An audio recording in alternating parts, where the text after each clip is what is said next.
యోహాను రాసిన మొదటి పత్రిక. యోహాను రాసిన మొదటి పత్రిక చివరి నుంచి 1, 2, 3, 4 అది అధ్యాయం. అది వెనక నుంచి 4వ అధ్యాయం. ప్రకటనలో దానికంటే ముందు యూదా తర్వాత 2వ యోహాను, మొదటి యోహాను. తీయండి ఒకసారి 2వ అధ్యాయం 2వ వచనం చదవండి. యోహాను రాసిన మొదటి పత్రిక వెనక నుండి 3వది 4వది వస్తుంది అంతే. ఆయనే మన పాపములకు శాంతికరమై ఉన్నాడు. మన పాపములకు మాత్రమే కాదు, సర్వలోకమునకు శాంతికరమై ఉన్నాడు. మరియు మనము ఆయన ఆజ్ఞలను గైగొనిన ఎడల దీని వలననే ఆయనను ఎరిగి ఉన్నామని తెలుసుకుందాము. చాలు, చిన్న ప్రార్థన చేసుకుందాం. మహా ఉన్నతుడా, గనుడా, ఇంతవరకు నీ కృపలో మమ్మల్ని భద్రపరిచావు తండ్రి. పరిశుద్ధమైన నీ సన్నిధిలో నిలవబడటకు మాకు శక్తిని, బలమును, అట్టి అర్హతను, యోగ్యతను మాకు దయచేసినందుకు వందనాలు చెల్లిస్తున్నాను తండ్రి. ఇదిగో నాయన, నీ యొక్క మాటలను తండ్రి ప్రచురము చేయించి ఉండగా ప్రభువా, దీనుడును దౌర్భాగ్యుడును ఎన్నికలేని నా జీవితంలో అయ్యా నీ యొక్క పరిశుద్ధ సన్నిధిలో నిలవబట్టి నీ సిలువ చాటున నన్ను మరుగుపరుచుకొని ప్రభువా, నీ మాటలు మాట్లాడుటకు నాకు అర్హత ఇచ్చినందుకు నీకే కృతజ్ఞతాస్తుతులు చెల్లిస్తున్నాను తండ్రి. వివరించబోతున్న వాక్యాన్ని నీ కృపలో భద్రపరిచి నీ బిడ్డలకి ఏది అవసరమో దానిని మాత్రమే తండ్రి వారి హృదయాలలో నింపి నీరు కట్టి ఫలించమని మా రక్షకుడు విమోచకుడైన యేసు నామములో అడుగుచున్నాము తండ్రి, ఆమేన్. చూడండి, ఇక్కడ ఒక మాట అంటున్నాడు. ఏమంటున్నాడు? ఆయన మాత్రమే మన పాపములను ప్రాయశ్చిత్తము చేయువాడు. ఈరోజు మన అంశం ఏంటంటే, జాగ్రత్తగా ఏనండి, ఈరోజు మన అంశం ఏంటంటే ప్రాయశ్చిత్తము. ప్రాయశ్చిత్తము అనే పదము మనము బైబిల్లో ఇక్కడ చూస్తున్నాము. కానీ హిందూ పురాణాల్లో మనం చూసినట్లయితే మనకి భగవద్గీత అనేటువంటిది, హిందూ పురాణాల్లో భగవద్గీత అనేది ఒకటి ఉంటుంది. దానిలో ఏమని ఉంటుందంటే, సర్వ పాప పరిహారో రక్త ప్రోక్షణం ఆవశ్యం, తద్ రక్తం పరమాత్మ పుణ్యదాన బలియాగం అని ఉంటుంది. అంటే దీని అర్థం ఏంటంటే, ఎవరైనా సర్వ పాపము కడిగి వేయాలంటే, మన యొక్క పాపము తొలగిపోవాలంటే పరమాత్ముడు ఒక దేవుడు ఏం చేయాలంటే ఆయన మన కోసము చంపబడాలి, ఆయన రక్తము కార్చబడాలి అంట. ఎప్పుడైతే ఒక పరమాత్ముడు రక్తము కారుస్తాడో, ఆయన రక్తము కారిస్తే మన పాప దోషాలు పోతాయి అని చెప్పేసి ఇక్కడ భగవద్గీత అనేటువంటి దాంట్లో శ్రీకృష్ణుడు చెప్తాడు. అలాగే పరిశుద్ధ గ్రంథంలో ఏమంటున్నాడు? ఆయనే మన పాపములను శాంతికరమై ఉన్నాడు. చూడండి, మన ప్రపంచం యావత్తు ఎక్కడ చూసినా అనేక మంది రాజులు ఉన్నారు, అనేక మంది ప్రవక్తలు ఉన్నారు. నీ కోసం, నా కోసం, మన ఇరువురి కోసం, లేదా మన యొక్క భారతదేశమైన, ప్రపంచమైన మానవాళి కోసం మరణించినటువంటి వ్యక్తి ఉన్నారంటే ఆ వ్యక్తి ఎవరంట? ఎవరు ఉన్నారు? ఆ వ్యక్తి యేసయ్య ఉన్నాడు. అందుకే 4వ అధ్యాయం 10వ వచనం ఒక్కసారి మనం చూసినట్లయితే, దానిలో 4వ అధ్యాయం 10వ వచనం, మనము దేవుణ్ణి ప్రేమించితిమి కానీ మనము దేవుణ్ణి ప్రేమించుటమని కాదు, తానే మనలను ప్రేమించి మన పాపములకు ప్రాయశ్చిత్తమై ఉండుటకు తన కుమారుణ్ణి ఏమయ్యాడంట. మనం అనుకుంటున్నాము, నేను దేవుని సన్నిధిలో నిలబడి నేను పరిశుద్ధంగా ఉన్నాను, నా అంత నీతిమంతులు లేరు, నేను 20 సంవత్సరాల నుంచి ప్రార్థనలో ఉన్నాను, నేను 30 సంవత్సరాల నుంచి ప్రార్థనలో ఉన్నాను మనం అనుకుంటున్నాము. కానీ ప్రభు ఏమంటున్నాడు? నువ్వు ప్రార్థన చేయాలంటే నీ వల్ల కాదు, నీవు నిలబడాల అంటే నీ వల్ల కాదు. ఎవరు ఆకర్షించాలంట? మన తండ్రి మనల్ని ఆకర్షించి, ఓ నా కుమారుడా ఆదామా రా, నువ్వు వచ్చి నా సన్నిధిలో నేను నిలబడు, నువ్వు నిలబడితే నీ చుట్టూ నేను పరిశుద్ధాత్మ కంచె వేస్తాను, పరిశుద్ధాత్మ యొక్క ఆజ్ఞలని చుట్టూ ఉంచుతానని ఆయన కల్పించుకొని నిన్ను నిలవబెడితేనే నువ్వు పరిశుద్ధుని అవుతావు. కానీ నీకు నీవు వచ్చి నేను పరిశుద్ధుని అంటే అది నీకు కాదంట. అందుకే అంటాడు, ఆయన ద్వారా తప్ప మరి ఎవరిని ద్వారా ప్రాయశ్చిత్తం లేదన్నాడు. ఆయన ఎవరై ఉన్నాడు? మన ప్రభు అయిన యేసుక్రీస్తున్నాడు. ఎన్ని సొంత కార్యాలు చేసి, ఇప్పుడు మనం ఒక పాపం చేస్తాము. ఒక వ్యక్తి అంట సముద్రం దగ్గరికి వెళ్ళి కొన్ని బియ్యపు గింజలు అంటే నూకలు తీసుకొని అలా చల్లుతూ ఉన్నాడంట. ఆ నూకలు అలా చల్లుతూ ఉంటే ఒక దైవజనుడు వచ్చాడంట. వచ్చి ఆ నిలబడి, అయ్యా, ఒక పెద్ద ఆయన బాగా ధనవంతుడు, మంచి తెల్ల బట్టలు, తెల్ల వైట్ వేసి చక్కగా ఉన్నాడు. ఆ బియ్యం తీసుకొని చల్లుతూ ఉన్నాడు. అక్కడ ఆ దైవజనుడు వచ్చి అడుగుతున్నాడు, అయ్యా, ఎందుకు నీవు ఆ గింజలు చల్లుతున్నావు అక్కడంటే, అతను అంటున్నాడు, ఇక్కడ కొన్ని చీమలు వెళ్తూ ఉన్నాయి, ఆ చీమలకు నేను నూకలు చల్లుతున్నా. అంటే ఈయన అడుగుతున్నాడు, ఎందుకు నూకలు చల్లుతున్నావు? చీమలకు నువ్వు నూకలు ఎందుకంటే, నేను నా జీవితంలో చేసినటువంటి కొన్ని చెడు కార్యాలు, కొన్ని పాప కార్యాలు ఉంటాయి, అవి తొలగిపోవాలంటే ఏం చేయాలి? పుణ్యకార్యాలు చేయాలి. అందుకని నేను ఈ నూకలు వాటికి చల్లి ఆ యొక్క మూగజీవుల్ని పోషిస్తున్నాను. ఆ మూగజీవులు అవి తిన్నందువల్ల నాకేమొస్తుంది? పుణ్యం వస్తుంది అంటున్నాడు. ఎవరు? ఆ యొక్క పెద్ద మనిషి అంటున్నాడు. దైవజనుడు అంటున్నాడు, సరేనయ్యా, మంచిది, నీవు చేసిన ఆ పాపాలు, ఆ దోషాలు తొలగిపోవాలంటే ఈ నూకలు తీసుకుపోయి వాటికి చల్లావు, ఓకే, మరి నేను ఒక మాట అడుగుతాను, చెప్తావా అన్నాడు. ఏంటంటే, ఇప్పుడు నువ్వు నడుస్తూ ఉన్నావు, అనుకోకుండా అక్కడ ఏదన్నా ఒక అశుద్ధం ఉంది, ఒక అశుద్ధం అక్కడ ఉంది, అనుకోకుండా అది నువ్వు తొక్కావు, ఈ కాలుతో తొక్కావు. నువ్వు ఈ కాలుతో తొక్కి నువ్వు లోపలికి వచ్చిన తర్వాత ఆ నీటి దగ్గర పోయి ఈ కాలుతో కడుక్కుంటావా? ఆ వాసన పోతుందా? ఎడమ కాలుతో తొక్కావు అశుద్ధాన్ని, అది నీకు వాసన వస్తుంది. అయితే అది నువ్వు తిరిగి కుడి కాలు కడుక్కుంటే నీ వాసన పోతుందా అని అడిగాడు. పోతుందా? మనం కుడి చేత్తో ఒక మురికిలో ఏలు పెట్టాము, ఎడం చేయొచ్చి కడుక్కుంటా ఉన్నాం అనుకో, కుడి చేతుకున్నటువంటి వాసన పోతుందా? ఆ మురికి పోతుందా? కాదు. అందుకే ఆయన అంటాడు, నీ కోసం ప్రాణం పెట్టినటువంటి, ఈయన అడుగుతాడు, అవునయ్యా నిజమే, పోదు కదా, మరి నా పాపం పోవాలంటే నేనేం చేయాలి అంటే, దానికి ఆయన అంటాడు, అయ్యా ఏమి లేదు, ఎప్పుడైనా పాపము పోవాలంటే రక్తము చిందించాలి. మనం గమనించినట్లయితే పాత రోజుల్లో ఒక బండి ఉంటుంది, ఆ బండికి ఒక మేకను కట్టి, బండి ఉంటుంది, బండికి ఒక మేకను కడతారు, ఆ మేకని ఇలా ఊరేగిస్తూ వస్తుంటారు. ఈ ఇంటి ముందుకు వచ్చిందనుకో, ఈ ఇంటి ముందుకు వచ్చేలాక నేనేం చేస్తానంటే ఒక బిందె నిండా నీళ్ళు తీసుకొని దాని మీద, ఆ మేక మీద పోస్తాం. పోచి కుటుంబంలో ఉన్న అందరూ, నేను, నా భార్య, నా బిడ్డలందరూ వచ్చి దాని మీద చెమ్ముతో నీళ్లు పోసి ఇకేమంటాము, మా పాపాలు దోషాలు తొలగిపోయాయి అనుకుంటాం. అయితే నేనంటాను, పాపం చేసింది ఎవరు? నేను. పాపం చేసింది ఎవరు? నేను. మరి ఆ యొక్క జంతువుని దానికి కట్టాము, ఆ జంతువుని దానికి కట్టి దానిని ఇట్లా ఊరేగిస్తూ ఉంటే దాని మీద నేను నీళ్ళు పోసాను. మరి పాపము నేను చేసి అన్యం పుణ్యం ఎరిగినటువంటి ఆ యొక్క పశువుని తీసుకెళ్ళి ఈ ఇంటింటికి ఇలా ఆపుతూ తీసుకెళ్ళి చివరికి ఊరంతా తిప్పినాక మధ్యలో ఒకసాట గుడి దగ్గర లేదా ఒక దానికి సంబంధించిన దగ్గర వెళ్ళి ఇదంతా దాన్ని ఏం చేస్తారంట, కత్తి తీసుకొని, మనకు బాగా తెలుసు, ఇంతకుముందు పెద్ద కత్తి తీసుకొని దాన్ని నరికేస్తాము. అప్పుడు అది చిందించబడిన రక్తం వల్ల ఆ గ్రామంలో ఉన్నటువంటి పాపమంతా ఏమైపోయిందట, పరిహరించబడింది.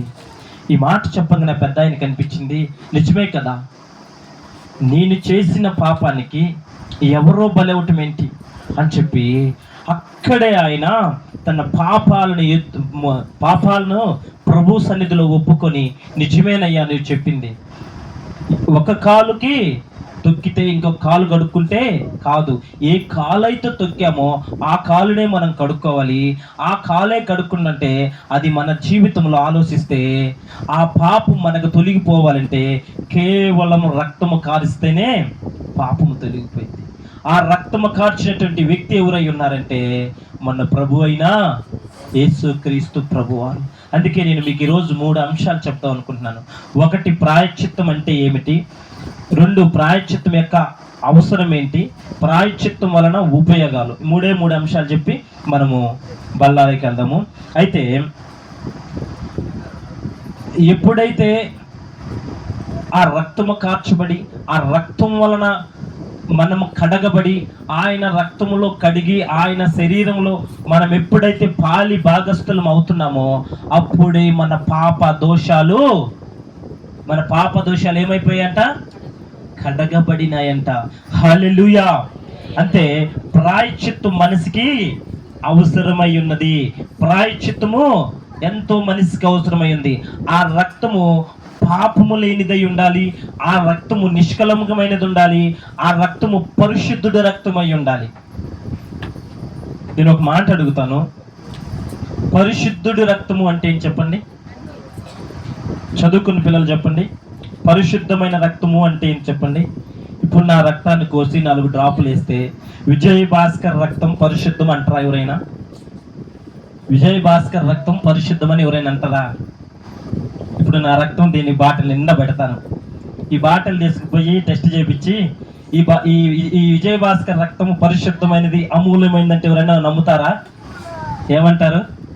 అరే వీడిదేదో AB నెగిటివ్ వాడు లేకపోతే B పాజిటివ్ వాడు అంటాడు. పరిశుద్ధ రక్తం అంటే ఏంటంటే ఒక మనుష్యుడు పుట్టాలి అంటే, ఒక బిడ్డ జన్మ ధరించుకోవాలి అంటే తన తల్లి గర్భములో తండ్రి తల్లి ఇరువురు యొక్క క్రోమోజోములు అనేటువంటి ఒకటి ఉంటుంది. ఆ క్రోమోజోముల యొక్క కలయిక వలన ఏమవుతుంది? పిండం తయారవుతుంది. ఇది మానవుని యొక్క లాజిక్. మరి ఈ లోకంలో పుట్టిన వాళ్ళు ఎవరైనా తండ్రి అనే వ్యక్తి లేకుండా బిడ్డ పుట్టగలడా? ఎక్కడైనా చూసామా? సైన్స్ తెలిసిన వాళ్ళకైతే XY అనేటువంటి క్రోమోజోములు ఉండాలి. ఈ 2 క్రోమోజోములు ఉంటేనే బిడ్డలో పుట్టాలి. అది రూల్, ఇంకంతే, జెనెటిక్ అంటారు దాన్ని. అయితే ఎప్పుడైతే తండ్రి యొక్క కణాలతో బిడ్డ పుట్టాడో ఆ వ్యక్తి ఏమైపోతాడు? దావీదు ఏమంటాడు? నా తల్లి గర్భములోని నేను ఏమై అన్నాడు? నా తల్లి గర్భం ధరిస్తప్పుడు ఏమై అన్నాడు? ఆయన పాపములోనే నేను, నా తల్లి గర్భములో నేను పాపముతోనే రూపొందించుకున్నాను అంటాడు. అలా మరి తండ్రి తల్లి కలయికుంటేనే ఆ మనుష్యుడు పాపే కదా. మరి ఇప్పుడు ఎవరు రక్తం కావాలి? పరిశుద్ధమైన రక్తం కావాలంటున్నాడు. మరి ఏ మనుష్యుడు కూడా తండ్రి లేకుండా జన్మం లేదు, ఉందా లేదా? మరి ఇప్పుడు మనకు పరిశుద్ధమైన రక్తం కావాలి. అది ఎక్కడి నుంచి వస్తుంది? ఎలా వచ్చింది అంటే దానికి యేసుక్రీస్తు ప్రభువారు మరియను ప్రభువు దర్శించినప్పుడు మరియతో అంటాడు, ఆ యొక్క గాబ్రియేల్ దూతొచ్చి మరియతో మాట్లాడినప్పుడు మరి అంటది, అయ్యా నీవెవరు అని చెప్పి భయపడుతూ ఉన్నప్పుడు ఆ దేవదూత వచ్చి, మరియా నువ్వు భయపడవద్దు, నీకు శుభము కలుగును గాక అంటుంది. ఏం కలగాలి? శుభము కలిగింది. అయితే దూత వచ్చి చెప్తున్న మాట ఏంటంటే దేవుని సన్నిధానములో నుంచి దేవుని మాటలు మోసుకొని ఎవరి కాడికి వచ్చింది? మరియ కాడికి వచ్చింది. అయితే మరియ గర్భం ధరిస్తుంది. ఎలా? తన భర్త యొక్క కలయికతో కాదు, పరిశుద్ధాత్మ శక్తితో ఆమె గర్భం ధరిస్తుంది. నిజంగా చాలా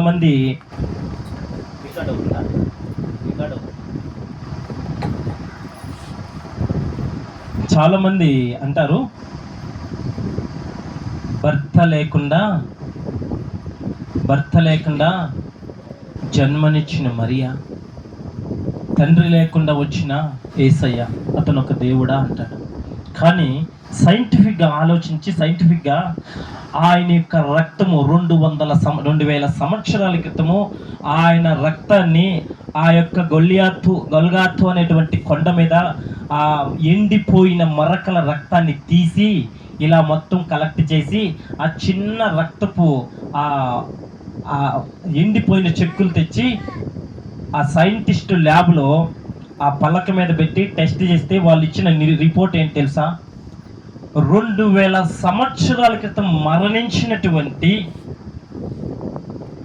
యేసయ్య రక్తములో ఈ రోజు కూడా జీవం ఉన్నది. హల్లెలూయా. మన రక్తము కింద పడితే 4 నిమిషాలే బ్రతికిద్ది. మన రక్తం కింద పడితే, రక్తమే ప్రాణం మంది. ఆ రక్త ప్రాణం ఎంత సమయం ఉంటుంది? 4 నిమిషాలు. 4 నిమిషాల తర్వాత ఆ రక్తానికి జీవం ఉండదు, ఆ రక్తానికి ప్రాణం ఉండదు. అది ఏమైపోతుంది? నిరర్ధకమైపోతుంది. కానీ నా యేసయ్య రక్తము 2000 సంవత్సరాల క్రితం కాచిన ఆ రక్తాన్ని సైంటిస్టులు వెళ్ళి ఆ యొక్క కొండ మీద ఆయన సిలువ వేసినటువంటి ప్రాంతంలో కింద వైపు రక్తము కారుస్తుంది కదా, సిలువ కింద, ఆ కింద ఉన్నటువంటి బండ మీద ఆయన రక్తం యొక్క నమూనాలను స్వీకరించి ఆ నమూనాలను తీసుకొచ్చి ల్యాబ్లో టెస్ట్ చేస్తే వాళ్ళకి తేలిన విషయం చూసి వాళ్ళు ఏమయ్యారు? ఆశ్చర్యపోయారు, బంబిలెత్తారు. ఇదేంటి, 4 నిమిషాలు బ్రతకలేని యొక్క రక్తము ఎన్ని సంవత్సరాలు బతికింది? 2000 సంవత్సరాలు. ఇంకా దానిలో జీవం ఉందంట. అందులో మైట్రోకాండ్రియా ఉంది, అందులో క్రోమోజోములు ఉన్నాయి. కానీ ఇక్కడ ఒక వండరైన మాట చెప్పనా, వాళ్ళు తేల్చిన ఒక నిరూపణ. నేనేం చెప్పా? నీ పాపం పోవాలంటే రక్తము కావాలి. ఆ రక్తము ఎవరిదై ఉండాలని చెప్పా? పరిశుద్ధుడిదై ఉండాలి. ఒక నిమిషం. పరిశుద్ధుడిదై ఉండాలి, నిష్కలామిషమైన ఉండాలి. ఇంకా ఏమని చెప్పాను? నిరర్ధకమైన నిర్దోషత్వం కలిగినటువంటి వ్యక్తిదై ఉండాలని చెప్పా. ఇప్పుడు మనలో నేను చెప్పిన దాన్ని బట్టి ఎవరికైనా అలాంటి రక్తం ఉందా?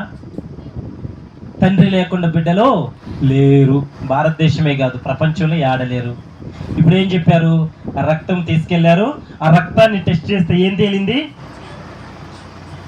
జీవం ఉన్నది అని తేలింది. మరి రక్తానికి జీవం ఉన్నప్పుడు వీళ్ళు ఏం చేయాలి? ఇంకొక స్టెప్ ముందుకేసి ఈ రక్తాన్ని బట్టి DNA టెస్ట్ చేస్తారు. ఆ DNA టెస్ట్లో వాళ్ళకి తేలిన విషయం ఏంటి తెలుసా? క్రోమోజోములు ఎన్ని ఉంటాయి సుప్రియ? 20 అబ్బో సుప్రియ మరి ఇంకొక యేసు ప్రభువుని గుర్తిస్తట్టుందిగా. మానవుని యొక్క శుక్రకణాలు క్రోమోజోమ్స్ అంటాయి. అవి 23 ఉంటాయి. 22 యాక్చువల్గా అయితే 23 46 అవుతాయి. అయితే ఇక్కడున్న రహస్యం ఏంటి తెలుసా? యేసు ప్రభువారి యొక్క ఆ రక్తాన్ని పరీక్ష చేసినప్పుడు అసలు గొప్ప వండర్ ఒకటి బయటపడింది. తండ్రి కలయిక లేకుండా ఆ రక్తము నిర్మాణం జరిగింది. హల్లెలూయా. చూడండి, ఇప్పుడు మనం దేనికోసం ఎదురు చూస్తున్నాము? నిష్కలాంపణమైనటువంటి రక్తము, పరిశుద్ధ రక్తము. అది ఎలా ఉండాలి? పాపము లేని రక్తం ఉండాలి. మరికి ఇప్పుడు మనకు పాపము లేని రక్తం దొరికిందా? ఎవరి దగ్గర దొరికిందా రక్తం మనకి? మన ప్రభు అయిన యేసయ్య కాడ. అయితే మనం ఏం చేసామంటే, ఆదిలోనే మన తల్లి ఒక తప్పు చేసింది. ఏం చేసింది ఆ తల్లి? ఎవరు ఆదిలో చేసిన? అవ్వా. దేవునికి వ్యతిరేకంగా, దేవునికి ఆయాసకరంగా, మనిషికి లోబడి, ఒక సాతాను మాటకి లోబడి ఆమె ఆదిలో మరణము కొని తెచ్చుకున్నదంట. ఆదిలో మరణము కొని తెచ్చుకున్నటువంటి ఆ పాపాన్ని ఇప్పుడు సహజంగా అయితే ఏంది? పాపం అనేది స్వభావ సిద్ధంగా స్త్రీ పురుషులలో ఏముంటది? స్వభావ సిద్ధంగా మనుషుల్లో ఏముంటది? స్త్రీకైనా పురుషుడికైనా పాపము కలిగి మనము జన్మించాము. అయితే ఆ పాపం పోవాలంటే ఏం చేయాలి? ఒకసారి రోమిలికి రాసిన పత్రిక 3వ అధ్యాయం 10వ వచనం చూడు ఒకసారి.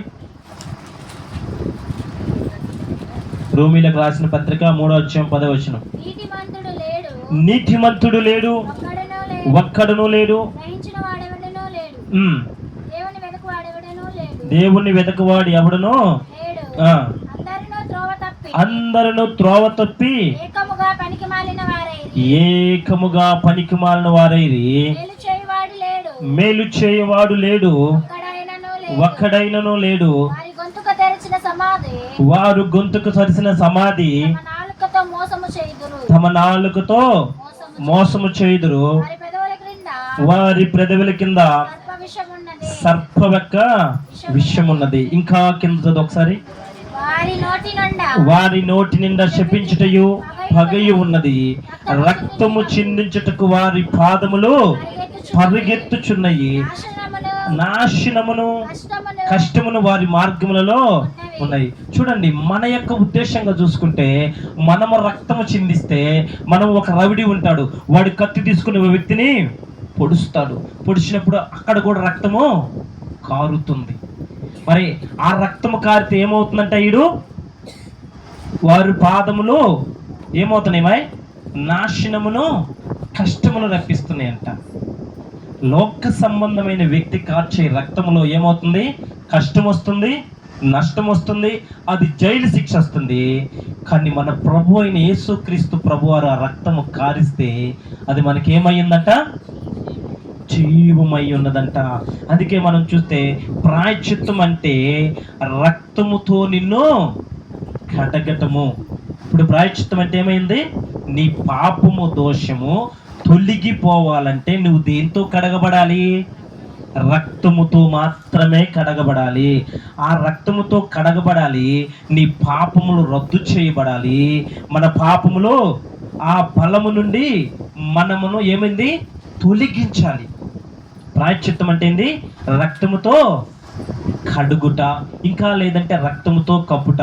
ఒక వ్యక్తి జీవితంలో పాప సంబంధము నుండి ఆ వ్యక్తిని వేరు చేసి పరిశుద్ధునుగా మార్చుటయే ప్రాయశ్చిత్తం అంటే ఏంది. పాపములో ఉన్న మన జీవితాలను పరిశుద్ధమైన దేవుని వైపుకు పోవాలంటే మధ్యలో మనము ఆ రక్తముతో కడిగితే మనం ఏమై ఉన్నాము, పరిశుద్ధులమయ్యి దేవుని సన్నిధికి మారుస్తున్నాము. ఇదే మనకి ప్రాయశ్చిత్తము అంటే. అయితే ఇంకా మనం చూస్తే, పాపిగా ఉన్న మనుషుల యొక్క జీవితంలో రక్తము చేత కప్పబడి ఆ రక్తం ఎప్పుడైతే నిన్ను ఆనుకుందో ఆ క్షణమే మనము పరిశుద్ధులుగా, నీతిమంతులుగా తీర్చిదిద్ది ఉన్నాము.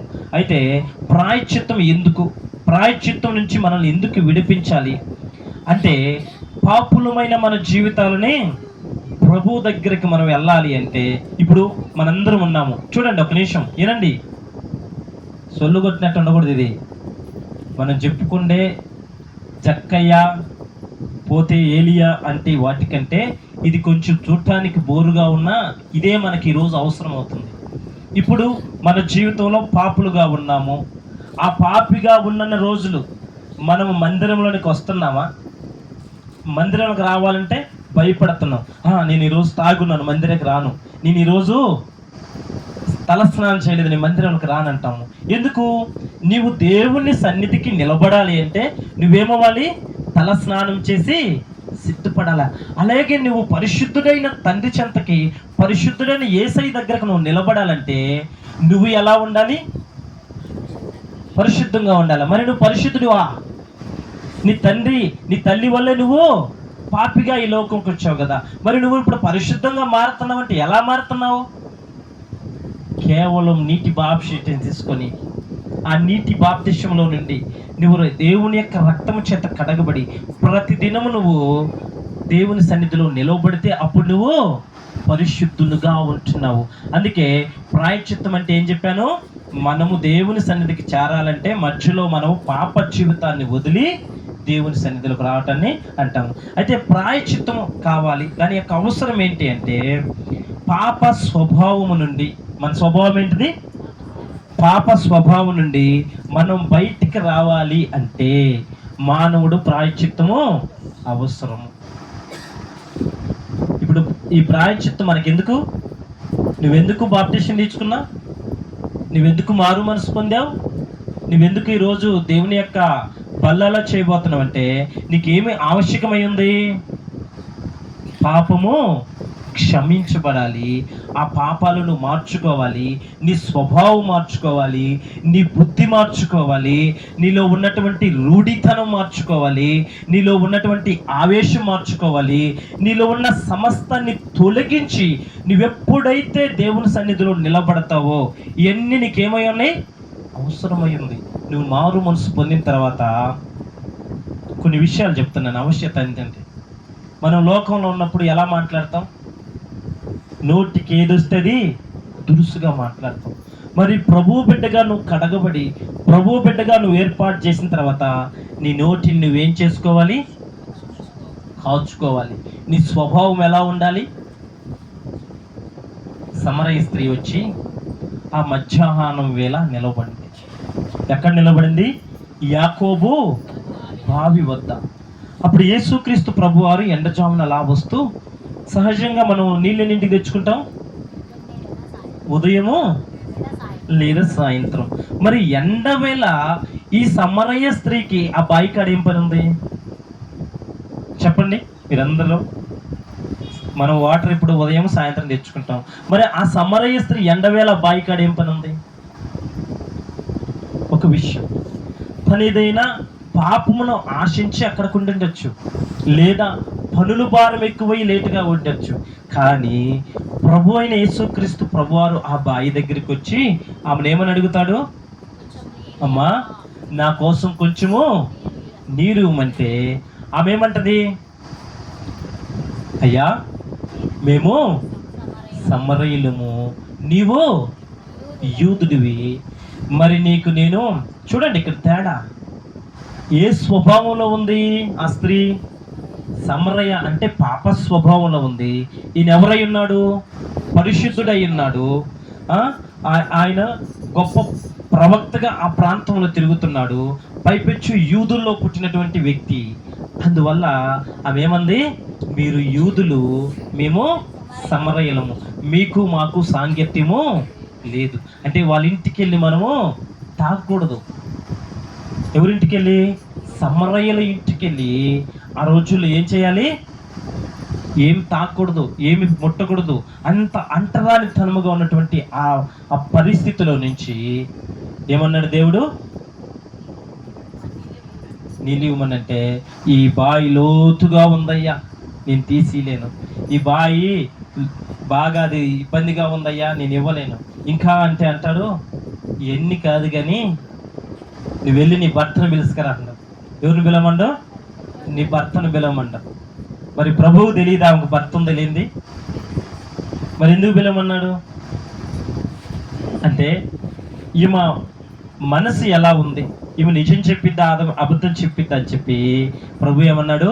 నీ భర్తను తీసుకురా అన్నాడు. ఈమెమంది?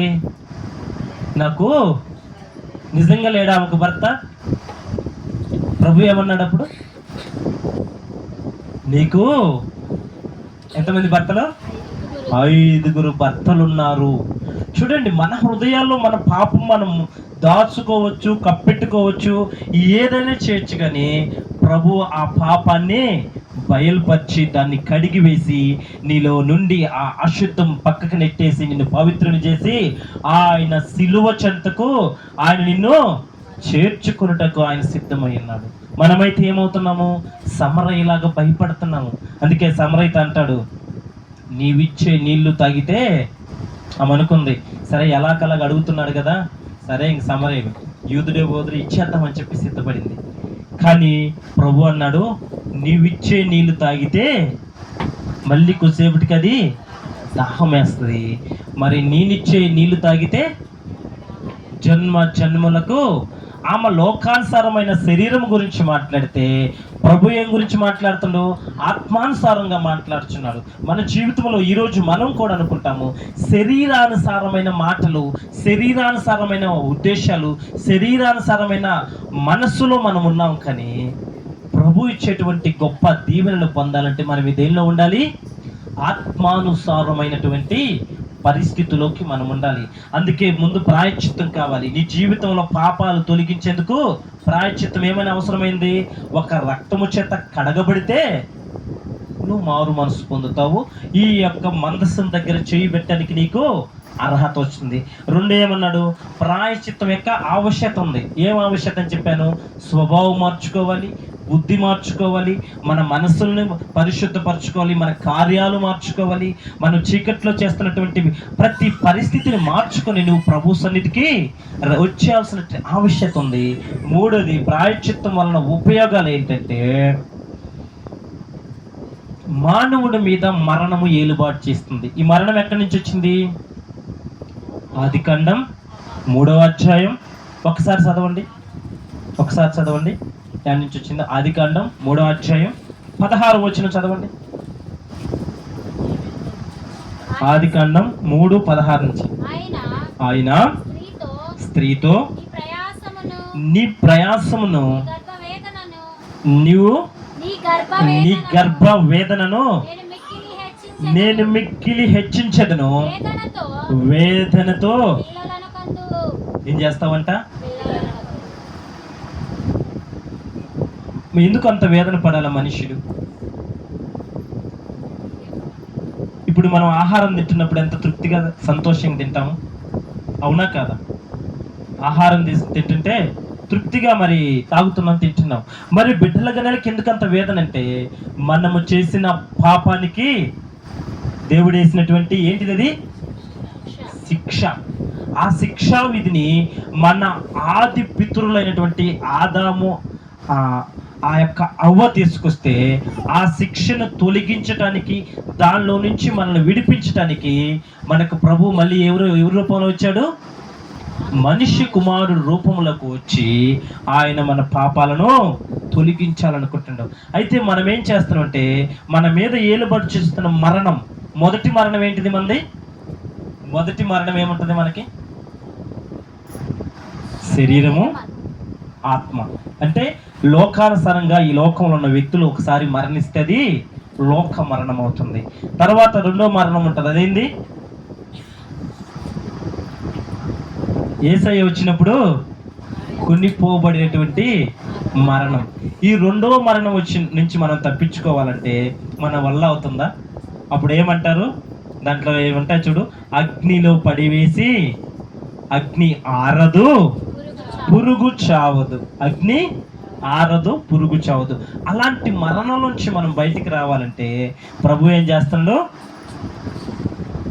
ఆయన రక్తం ఇచ్చి కడిగి మనల్ని బయటికి తీసుకొచ్చాడు.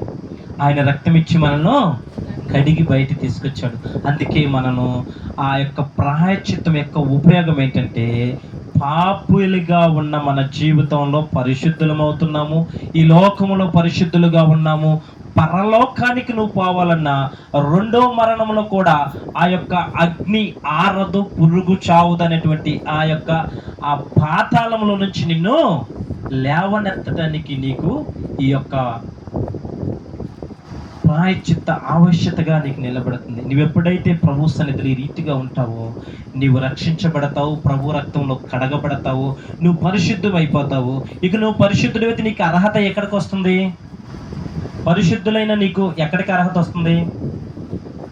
ఇప్పుడు మనం ఎక్కడికి వెళ్ళాలని? ఈ బాప్తిస్మము, ఈ యొక్క రొట్టె విరుచుట ఎన్ని చేస్తుంది? దేనికోసం? మన ప్రభువుతో కలిసి మనము పరలోక పట్టణంలో యుగ యుగాలు ఆ శాశ్వతమైనటువంటి పురంలో నివాసం ఉండటానికి మనము ఈ యొక్క బల్లారాధన ఎన్ని చేస్తున్నాం. అయితే మొదటి ప్రాయశ్చిత్తం నుంచి, ప్రాయశ్చిత్తం అంటే తెలుసుకున్నాము. రెండో దాని ఆవశ్యకత వచ్చింది. మూడో ప్రాయశ్చిత్తం వల్ల ఉపయోగాలు ఏమున్నాయి? దేవుని సన్నిధిలో ఆయన సింహాసనం ఎదుట మనము కూడా సమానంగా కూర్చొనటానికి ఆయన మనకి అవకాశం ఇస్తున్నాడు. మనం చూసినట్లయితే అనేకమైనటువంటి పరిస్థితుల నుంచి మనం బయటకు వచ్చి ఈరోజు మనము పాప దోషములో నుంచి ఏమై ఉన్నాము? రక్షణ పొందిన వారిగా ఉన్నాము. రక్షణ పొందిన మన జీవితంలో మన ఆత్మ ఆరిపోకుండా ఉండాలంటే, మన ఆత్మ నిత్య జీవంలో నడవాలంటే మనకు ప్రభు ఏం చెప్పాడు? నిబంధన మత్తయి శుభవార్త 26వ అధ్యాయము 26వ వచనం ఒకసారి చదవండి. ప్రభు కొన్ని కార్యాలు మనకు చేశాడు. దీని ప్రకారం మీరు నడవండి, దీని ప్రకారం చేస్తే ఆ పరిశుద్ధ నిబంధన వస్తుంది, ఆ పరిశుద్ధ రక్తం వస్తుంది. ఆ రక్తం వలన మీరు గొప్పవారు అవుతారని 26:26లో ఒక మాట అన్నాడు. వారు భోజనం చేయుచుండగా యేసు ఒక రొట్టె పట్టుకొని దానిని ఆశీర్వదించి విరిసి తన శిష్యులకిచ్చి, మీరు తీసుకొని తినుడి, ఇది నా శరీరం అని చెప్పాను. ఇది నా శరీరము. శరీరము. హల్లెలూయా. ఏం తినాలి మనం? ఆయన శరీరాన్ని. ఎందుకు తింటున్నాం ఆయన శరీరాన్ని? చెప్పండి.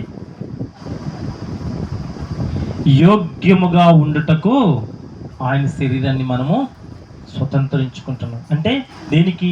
పరిశుద్ధంగా ఈ లోకంలో ఉండాలి.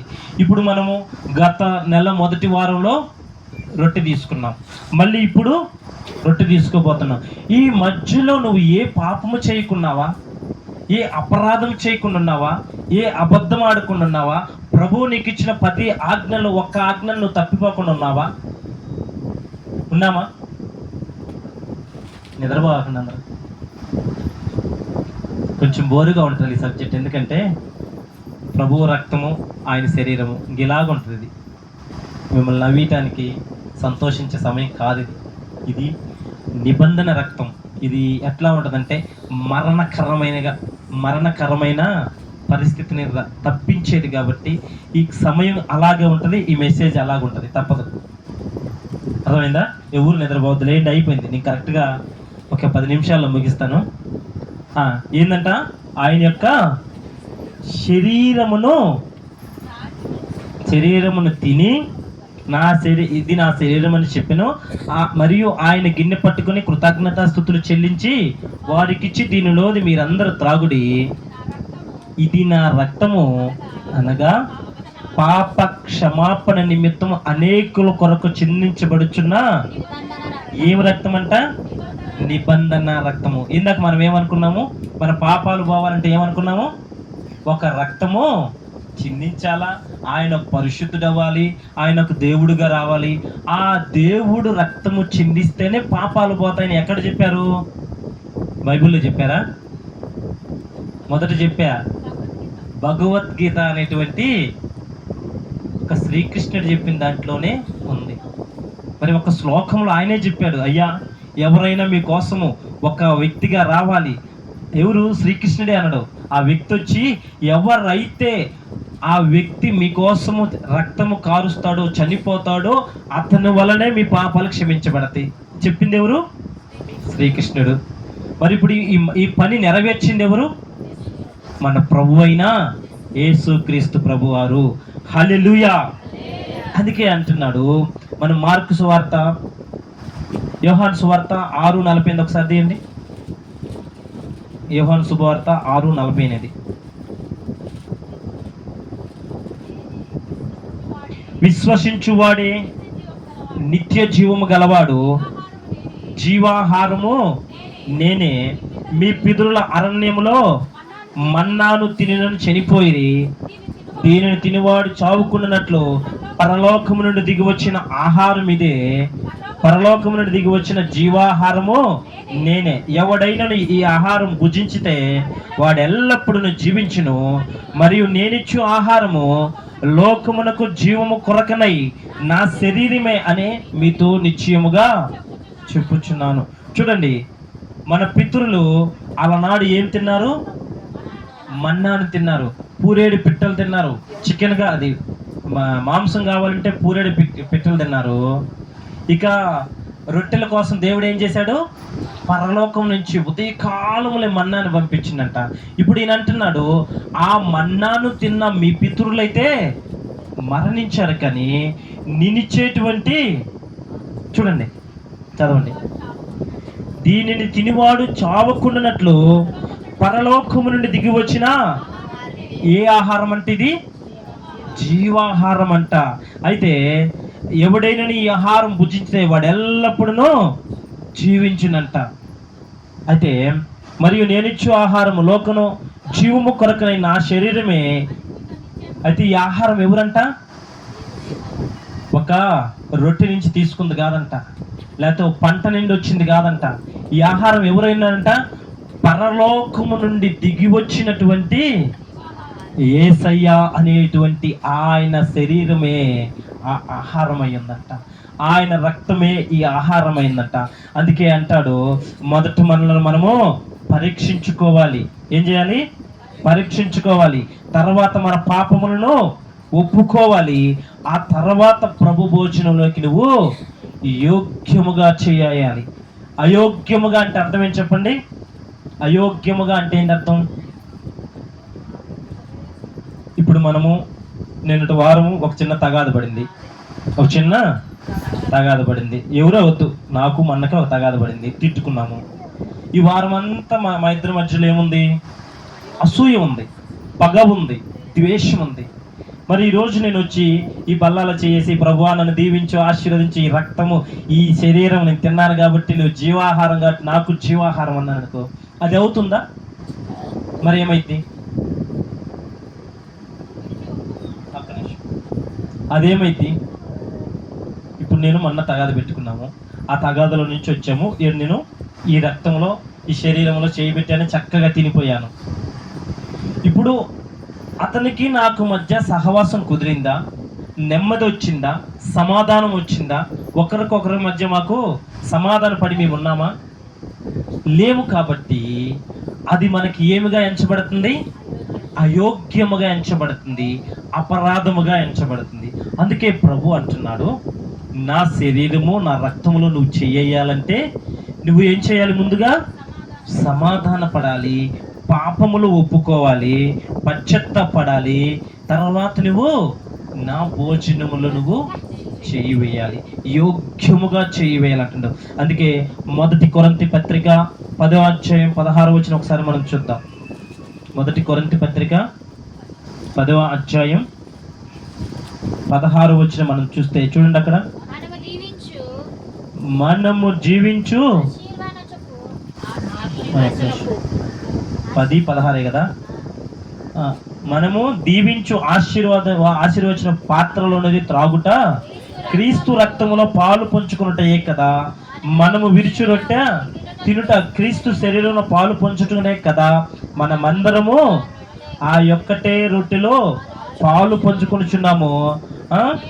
రొట్టె ఒక్కటే గనుక అనేకులమైన మనము ఒకే శరీరమై ఉన్నాము. శరీర ప్రకారమైన ఇజ్రాయేలీలు చూడుడి, బలి అర్పణించిన వాటిలో తినువారు బలిపీఠంతో పాలివారు కారా. చూడండి, మనము ఈ శరీరంలో రక్తంలో చేయి పెట్టేటప్పుడు, ఇప్పుడైతే మనకన్నీ ప్రత్యేకమైన రొట్టెలు వచ్చాయి, ప్రత్యేకమైన పాత్రలు చిన్నవి పెడుతున్నాం. కానీ ఒక్క 20 సంవత్సరాల క్రితం వెనకెళ్ళి ఆరాధన తీసుకునే వ్యక్తులుగా చూస్తే, ఇక్కడ ఎవరైనా 20 సంవత్సరాల క్రితం ఆరాధన తీసుకునే వ్యక్తులుగా ఉంటే వాళ్ళు ఎలా తీసుకోవాలంటే, ఇది శరీరం, ఇక్కడ ఏమైనా ఉంది? వాక్యం చదవండి ఒకసారి. ఆయన శరీరము 16 నుంచి చదువు. మనము ఒకే రక్తము ఒకే అదంట. చూడు, మనం విరుచుట రొట్టె క్రీస్తుయో, మనమందరం ఒకటే రొట్టెలో పాలు పంచుకుంటున్నాం. సరే, రొట్టె అంటే ఒకటే కాబట్టి కొంచెం కొంచెం మనం ఏం చేస్తాం? ఇలా ఇరుసుకున్నాం, తింటున్నాం. మరి ఒకే పాత్రలోనిది మనం పానం చేయాలి అంటాడు.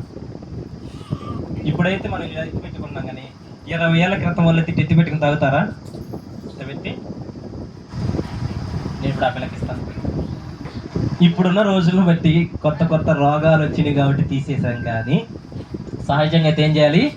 ఒకే పాత్రలోనిది మనము తాగాలి, ఒకే రొట్టెని మనము భుజించాలి. అందుకే ఒక 1700 సంవత్సరాల క్రితం వెనక్కి, 1759 ఆ ప్రాంతంలో, మన ప్రాంతంలో ఒక వ్యక్తి ఉండేవాడు. నేను చెప్తాను, మీరు ఒకసారి గమనించండి. ఆ వ్యక్తి మీకు ఎవరైనా తెలిసేమో. ఎలాగంటే, ఆయన మనం ఒంగోలులో పోతున్నప్పుడు, ఆయన ఒక పెద్ద మిషనరీ. మనం ఒంగోలులో స్టేషన్కి వెళ్తున్నప్పుడు ఒక నల్ల శిలా విగ్రహాన్ని ఆయన పెడుతుంటారు.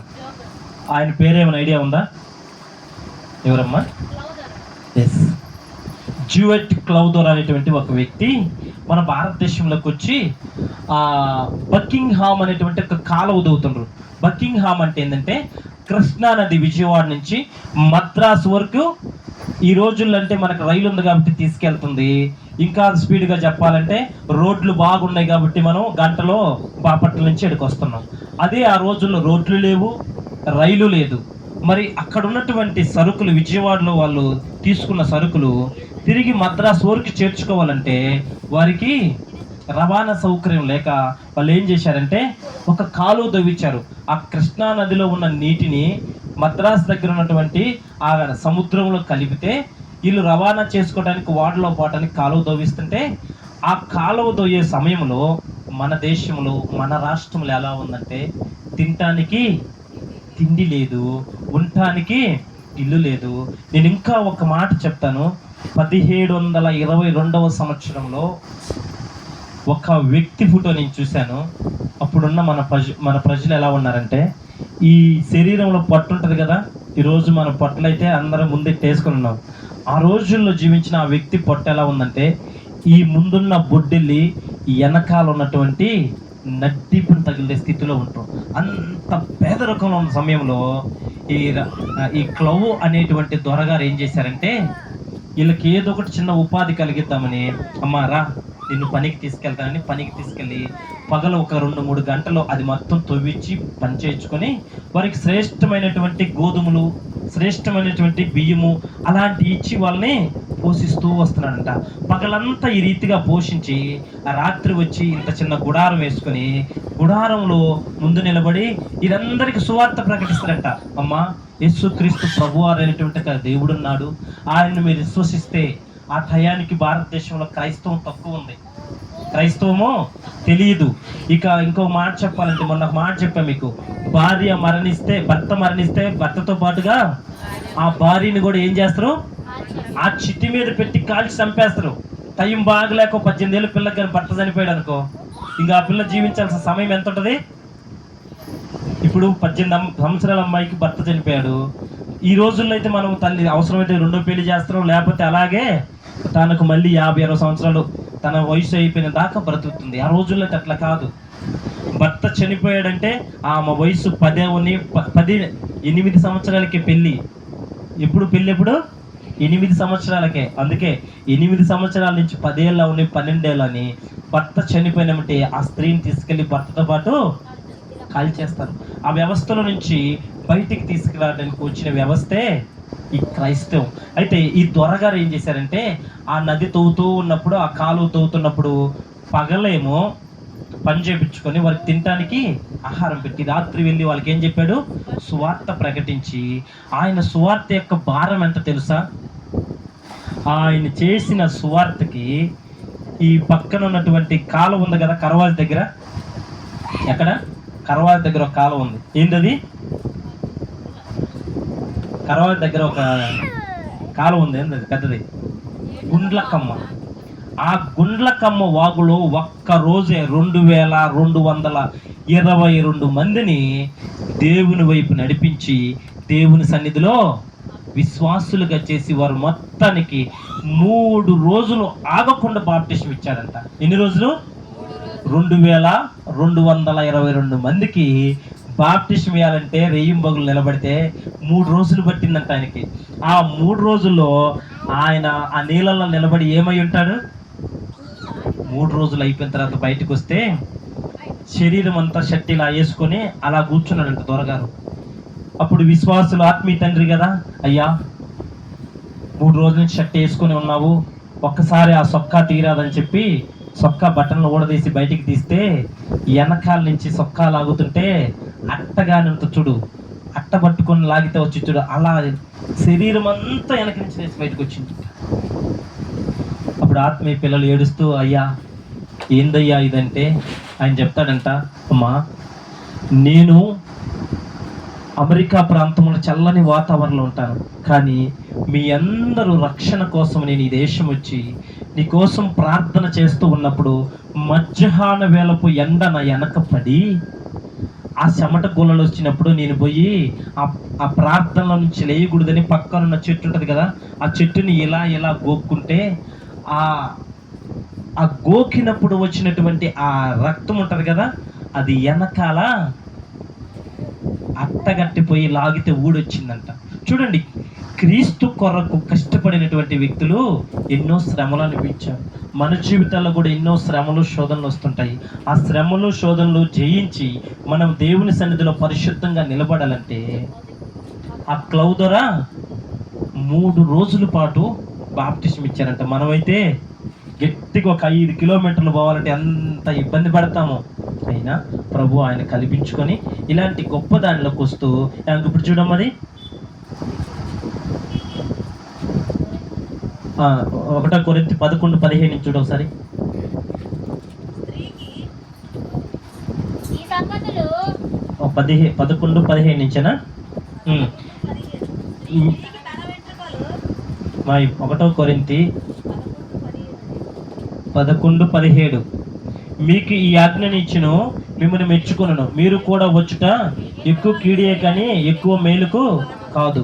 మొదటి సంగతి ఏదనగా మీరు సంఘమందు కూడినప్పుడు మీలో కక్షలు కలహములు వినుచున్నాను, కొంత మట్టుకు ఇది నిజమని నమ్ముచున్నాను. మీలో యోగ్యులని వారెవరో కనబడినట్లు మీలో భిన్నాభిప్రాయాలు ఉండక తప్పదు.